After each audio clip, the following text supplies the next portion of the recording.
ராதாபுரம் அருகே உள்ள சமூக ரெங்கபுரத்தைச் சேர்ந்த அழகு அமிர்தசரஸில் இந்திய எல்லை பாதுகாப்பு படையில் சப் இன்ஸ்பெக்டராக பணியாற்றி வருகிறார். இவருக்கு திருமணமாகி 2 மகள்கள் உள்ள நிலையில் மனைவி கருத்து வேறுபாட்டால் பிரிந்து சென்று விட்டார். அழகு மதுரையில் பெருமாள்சாமி என்பவரிடம் பிஸ்டல் வகையைச் சேர்ந்த துப்பாக்கியையும் அதற்குரிய 30 குண்டுகளையும் வாங்கியிருக்கிறார். இதில் அவர் சோதனை செய்வதற்காக 5 குண்டுகளை பயன்படுத்திய நிலையில் எஞ்சிய 25 குண்டுகளையும் தன்வசம் வைத்திருந்தார். அந்த துப்பாக்கியை அவர் தான் பணியாற்றும் இடங்களில் வைத்திருந்த நிலையில் கடந்த அக்டோபர் 9ஆம் தேதி விடுமுறைக்காக சொந்த ஊருக்கு வந்துவிட்டு விடுமுறை முடிந்து பணிக்கு திரும்பும் போது துப்பாக்கி, 25 தோட்டாக்கள் மற்றும் கத்தியை உரையில் வைத்து பத்திரமாக ஒப்படைத்து சென்றிருக்கிறார். சம்பவத்தன்று அழகுவின் பெற்றோர் உறவினர் வீட்டிற்கு சென்றிருந்த நிலையில் திறந்து கிடந்ததை பார்த்து உடனடியாக பெற்றோருக்கு தகவல் கொடுத்திருக்கின்றனர்.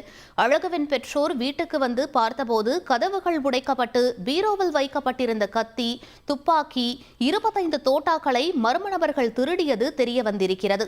உடனடியாக அமிர்தசரஸில் இருந்து புறப்பட்டு ஊருக்கு வந்த அழகு போலீசில் அளித்த புகாரின் அடிப்படையில் போலீசார் வழக்கு பதிவு செய்து திருட்டு கும்பலை தேடி வருகின்றனர்.